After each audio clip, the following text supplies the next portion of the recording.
après des généraux ba pare nag kaa ma xam ne benn affaire nag fissure am na ba pare. fissure am na ba pare. d'accord fissure am na ba pare ñu jël dernier intervenant bi mu di Ousmane Diko di journaliste nekk fii ci kër gi moom tamit mi ngi woon Tanger le champion d'Afrique dafa mel dañoo bëgg a rocc seen benn étoile bi de. waaw Baara bu nekkee ne rocc wuñ ko ba pare sax. Officiellement fi mu toll nii. Gars yi ñu ngi doon jubilé de sama gars yi waa Kazak waa nu mu tuddati waa Tanger yooyu noonu. waaw alors Ousmane. situation bi laa bëggoon nga ñëwlaat ñu ci defaan ci benn jàngat rek très rapidement puisque gis nañ bu baax a baax réaction wu ñu bëree bëri ay communiqué génn communiqué sur communiqué des réactions sur des réactions ak ay wax yoo xam ne yuy dalal xel la tantôt yenn yoo xam ne suñu parfois tamit du nekk li nga xam moo di en faveur du Sénégal est-ce que mën nga ñëwaat situation bi naka nga ko jàngate en tant que journaliste sportif. waaw situation bi nag comme ni ko ñu bëri gisee.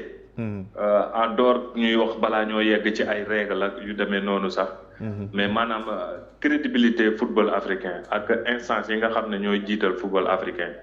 moo nekk loo xam ne mooy gën di sooxe ndax booy xool si yeneen si bitim réew sax maanaam réewu européen yeeg yeneen réew yoo xam ne muy asiatique ak américain yëpp boo muy tut ñu ñuy gën di ree.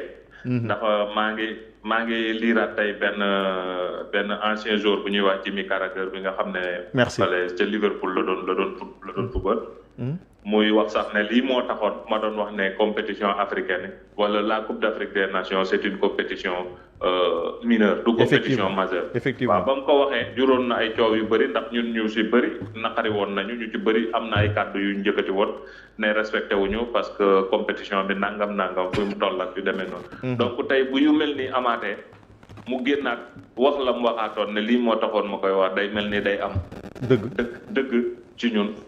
xam nga day mel ni day am yenn yoo xam ne ñun tamit dañuy gën a tuuteel suñu bopp dañuy gën a suufeel suñu bopp te gis naa ne ñi nga xam ne ay observateurs internationaux la yëpp ci sens boobu la ñu waxee donc day wane ne maanaam xeebeel dafa gën di dugg. suufeel suñu football dafa gën a dugg manque li nga xam ne mooy crédibilité la ak li nga xam ne mooy maanaam luy jox gëdd football africain ak suñu njiit yi. vraiment xaw naa sooke bu baax a baax lii nii dafa gën a ñëw xaw koo sooke. te lu bëri nag mu ngi doon tramé ay yu bëri ñu ngi doon tramé pour ñu xam ne ci lii lañ jëm. parce que bu fekkee ne yaa ngi suivre le football africain ak nu muy demee ak yenn affaires yi nga xam ne. ñi nga xam ne yàgg nañoo suivre l'actualité pas en dehors nu mu tuddati. ñu koy suivre en dehors des terrains de football. di nga xam ne lii ñu doon xaw a ruumandaat ci fii lañ doon bëgg a jub si te xawoon nañ ne gars yi am na si yenn affaires yu jot a xew ak yenn déclaration yu fi jot a xew da doon wane ne. lii buñ ci yeggee am na si ñoo xam ne suñu bëri ci ñun duñu doon bett. ndax dégg ngeen fi benn ay vice président boo xam ne moo taxaw sax ne bu yàggul dara ñun instance bi dañoo war a génn jéggalu nu mu tuddati Maroc ndaxte wax dëgg yàlla lañ gis la fa doxal affaire bi du yoon Maroc dañ ko war a jéggalu ci xam nga ak kàddu yu mel noonu ak yenn décision yu mel noonu boo koy dégg tey bu ñu indee lu mel nii. du day doon loo xam ne du la bett trop. waaye muy tamit luy gën a sooxeel suñu football bi instance dirigeante yu football avec. ñu gis la presse ni ñu ñëwee ci affaire yi parce que bu ñu xoolee pratiquement ñoom ñëpp à la une loolu lañu dal di titre lu mel ni Populaire lu mel ni Les Échos ak ay. Le Quotidien ñoom ñëpp ay scandale titre yoo xam ne ridicule de Libération mu nekk ñoom ñëpp daal ñu jugandoo donc est-ce que tamit lii am na lu war a mën a jouer ci mbir mi. waaw mais mooy li ma la wax ne la même ñi nga xam ne c'est des observateurs internationaux sax loolu la ñu xëy di loolu la même bu xëyuñ sax tey mais démb dégg nga si lu Claude Leroy bokk na ci ñun njëkk a génn def intervention. loolu la wax nee na vraiment c'est une honte yoo xam ne vraiment farce la quoi kenn xamul lu muy nuru. Samir Nasri dégg nga ko canal. bien sûr donc yu mel noonu la moom tamit la wax. donc ñeneen ñu mun a titrer surtout les journaux sénégalais aussi. dañuy rejoindre lu gars yi jot a wax fii rek parce que tamit yow nga gagné Coupe d'Afrique ah. tey bu fekkoon ne sax une semaine après. wala 15 jours après am na benn décision bu génn wala mais 2 mois après d'autant plus que sax am na décision bu génnoon kii instance disciplinaire bi génnoon na pour. sanction yi sanction wax ay sanction yooyu mais il avait confirmé le titre du Sénégal. mais 2 mois après tu reviens pour dire que voilà Sénégal tu as perdu sur tapis vert. Donc Maroc est déclaré vainqueur après que le Sénégal a gagné le Maroc sur le terrain par 1-0 et ce résultat a été homologué xam naa loolu dinañ ci ñëwaat constaté par l'arbitre nu mu tuddati acquis par l'arbitre ba bañ entériné ko bañ dem ba commission disciplinaire ñu entériné ko ñu ñëwaat 2 mois après pour revenir sur la décision et dire que c'est le Maroc qui est vainqueur. Vraiment c'est scandaleux. mën nga ci desandi ci affaire match bi noonu niñ ko homologué. mën nga ci desandi. waaw xam nga tey lu ñuy wax mooy ay article 83 82 article 84 mais xam nga loolu ay sanction yu am ak yooyu parce que dañ ne équipe bu génnee bañ ne du football wala équipe bu ñëw ne bañ ne du football wala équipe bu quitté terrain bañ ne du yeggali match bi. Sénégal c'est vrai que am na ay affaires yu amoon foofu. xëy na sax benn instant xëy na may revenir un peu en arrière parce que ñun même bi ñuy quitté. bi l'équipe nationale di quitté la pelouse là. On avait même une bonne raison de quitter la pelouse su nekkul. des problèmes sécuritaires. problème justement. donc pour loolu rek tax mënoon nañoo génn dem toog ne duñu football tant que sécurité amul. donc génn nañ mais ñëpp génn y avait des joueurs qui étaient sur le terrain. est-ce que def nañ le temps autorisé pour que gars yi nañu ñu forfait ñu sur le terrain forfait yooyu buy am. l'arbitre da koy constater. waaw pour ñu mun koo homologuer. loolu amul bañ toogee quelque temps l'équipe sénégalaise est revenue sur le terrain pour continuer le match donc luy article bi di wax amul parce que article bi waxut ne joueurs yi dañoo génn bañ a yeggali match bi joueurs yi génn nañ d'accord mais joueurs yi bu ñuy génn buñ génnee buñ ñëwee sanction bi du arrêter match bi sanction bi mooy jox joueurs yi carton jaune.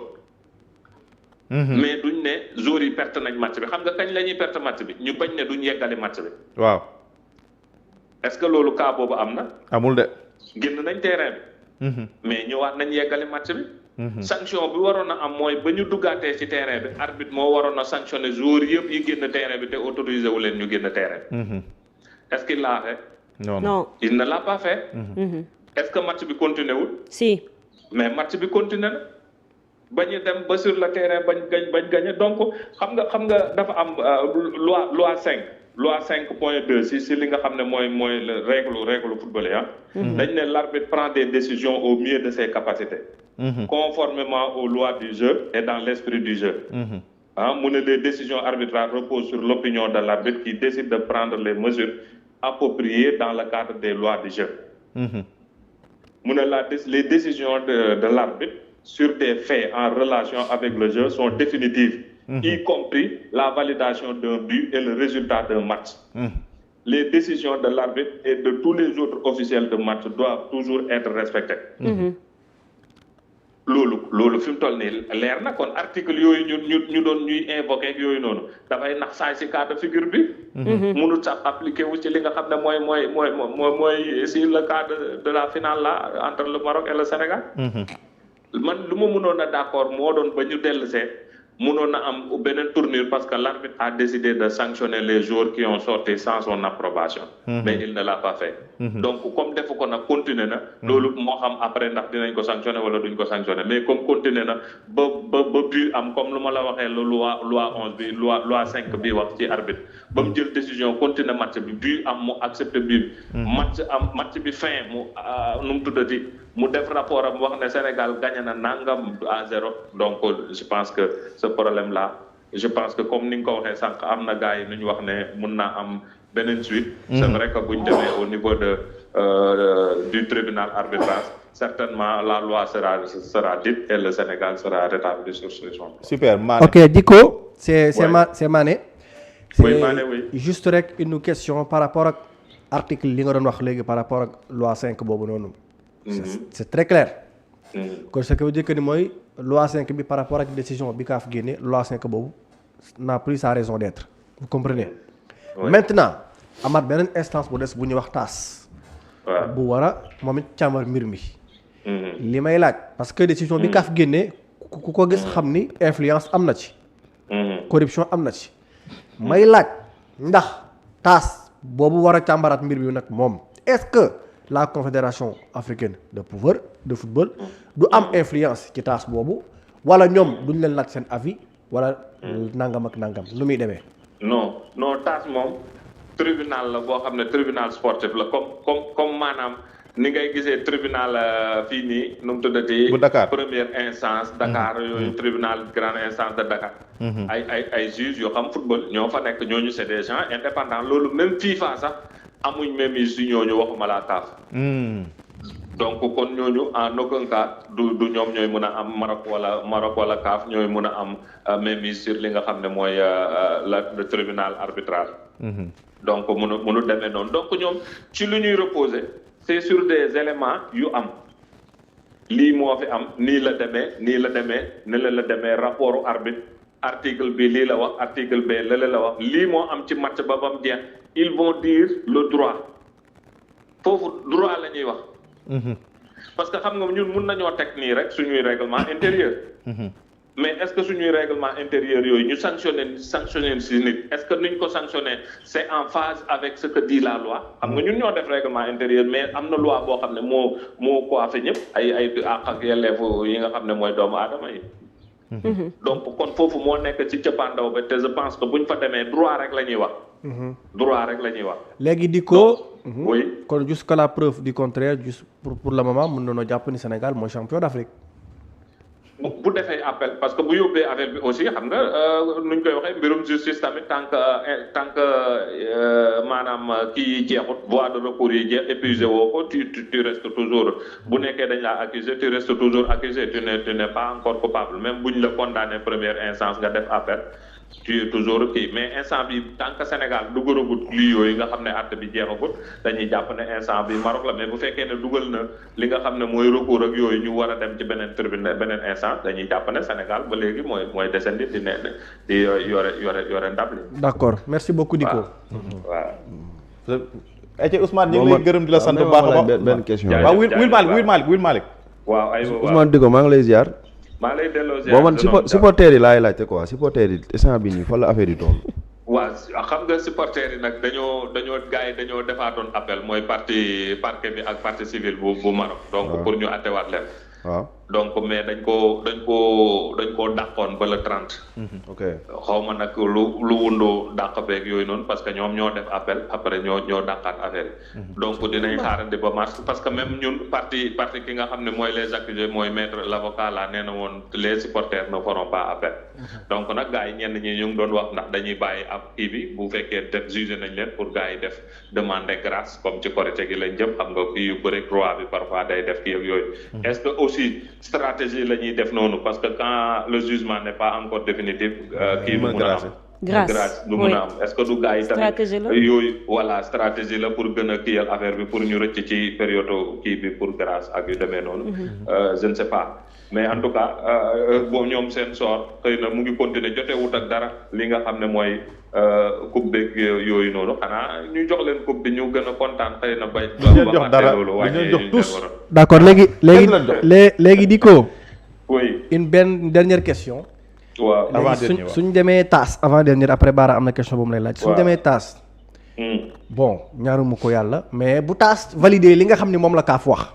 waaw léegi bu boobaa. bu fekkee dañ leen di delloo lee nga yeeg coupe yeeg yooyu noonu. ndax ñun bu boobaa bu fekkee suñ supporters yi nekk toujours Maroc ndax mënees nañoo teg compromis ni leen bu gën ñu joxee supporters yi ñu jox leen coupe bi. da ngay teggi lu wax. maanaam bi day wéccee ñu coupe bi. loolu de mooy li chantage nee na loolu jotewut dara parce que xam nga kaaf newut moo leen di àtte. ah mais comme mbir yi dañ koo jalgati ba fii kay. ñu jalgati xanaa ñu xool lu ñu waxee diplomatie pour jéem a échanger ba ñun sax coupe bi bu boobaa moomatoo ko de parce que dans les normes xam nga bu nekkoon par exemple ma joxe exemple yu gën a simple yi nga xam ne ñun moom la ñuy dund fii muy nawetaan. waaw par exemple boo demee tey benn finale départementale. yow équipe Mané gagné équipe Bara. mais équipe Bara dafa porté woon réserve équipe Mané bu ñuy joxee kii yi nu mu tuddati bu ñuy joxe récompense yi. waaw normalement noonu la waroon demee waruñu woon jox récompense bi yëpp coupe bi dañ koy téye jël benn maillot jox ko ki nga xam ne mooy Mané jël benn maillot jox ko ki nga xam ne mooy équipe bu Baara. waaw xaalis bi ñu xaaj ko ci digg bi jox kii li mu war a jël jox ko leen du ñu joxe daal li nga xam ne moom la titre champion war a am duñ ko jox dañ koy téye ndéegum. buñ demee nag CQRP la tudd ci wàllum nawetaan ba mu validé ba mu li nga xam ne mooy kii jàllale kii boobu valide kii statué si li nga xam ne mooy réserve bi. su fekkee ne Mané réserve bi jàpput. ñu jox Mané coupe bi. jox ko lu des ci enveloppe bi li nga xam ne lépp vainqueur waroon na koo jot Baara tamit ñu jox ko li nga xam ne ki nga xam ne mooy finaliste malheureux war a jot ñu jox ko li mu war a am ak yu demee noonu. mais dans ce cas de figure xëy na xaalis bi xëy na duggagut wala yooyu li ñu war a am mais lu leer mooy jot nañ li nga xam ne mooy médaille d'or jot nañ coupe bi ñib si nañoo ak moom jubilé ñoo ak moom léegi nag damaa xamut bu ñuy ñëw di ko jël si waat ndax dañuy ñëw jël ko yóbbu Maroc woo jour yi dajale ñu jox leen ko ñu jubilé wala dañuy jëlaale tamit ak li nga xam ne mooy médaille d'or yeeg yooyu noonu essentiel ñu indi wala dañuy defaraat yeneen médaille jox leen ko loolu moom xam naa ne xëy na ñoom kaaf dinañ xam nañ koy gérer mais de toutes les façons coupe bi moom mun nañ koo récupérer ndax coupe bi moom de toutes les façons dafay dellu. ok dernière question mooy lan la mën a def ci esprit wu sénégalais yi ñi nga xam ne war nañoo dem coupe du monde d'ici peu lan li war a mën a jouer ci ñoom. man je ne pense pas que ne gars yi loolu fi mu toll nii mënoo wax ba génne leen dans leur pot de champion d'Afrique parce que gis nga sax booy xool la réaction de certains joueurs sénégalais gis nga nu mu tuddati maa ngi koy déglu léegi canal nu mu tuddati Moussa Niakhaté. mu naan non xanaa newul ne bii la ñuy wax de. ñii dañoo dof wala yu demee noonu ñëw leen di ak ku nekk di def photo ak sa coupe ak yooyu. di wane ak donc ñoom ils sont toujours dans la peau d'un champion d'Afrique. Bon le monde aussi partout gars yi tamit mun nañoo sur le plan officiel mun nañoo jàppee le Maroc que ne gagné na affaire yooyu mais dans la tête des gens c'est le Sénégal qui est champion d'Afrique moi je ne pense pas que ne mu gën a mun a mu am lu muy changer si dans la mentalité des joueurs ak yu demee noonu. Par contre Maroc sax laa ragal ne. lii image boo xam ne la c'est pas quelque chose boo xam ne day gën a xaw a ñagasal digganteem ak yi nga xam ne mooy ces pays voisins. Effectivement déjà le Sénégal c'était un pays frère boo xam ne vraiment moom ñagas yu am ak yeneen dëkk yi amu ko ak Maroc c'était nos frères ak yu demee noonu mais booy xool les pays limitrophes du ñu laale. Algérie Tunisie Égypte. c'est dëkk yoo xam ne la ñoo gën a jubilé Sénégal sax bañ gagné coupe bi que Sénégal si boppam fii Dakar wala yu demee noonu. donc da lay wan ne ñooñu dañ leen di gën a xoolee bëtu tuutal leen. te day gën a ñaaw diggante bi am diggante ñaari dëkk yooyu loolu noonu ndax bu ñu dajee dinañ wax si affaire yu xam nga tuutil la ci wax yu demee noonu yi nga xam ne diplomatiquement ak relation entre ñaari population yi. day gën a envenimé wu ak yu demee noonu donc c'est quelque chose boo xam ne nii man je ne pense pas que mu apporte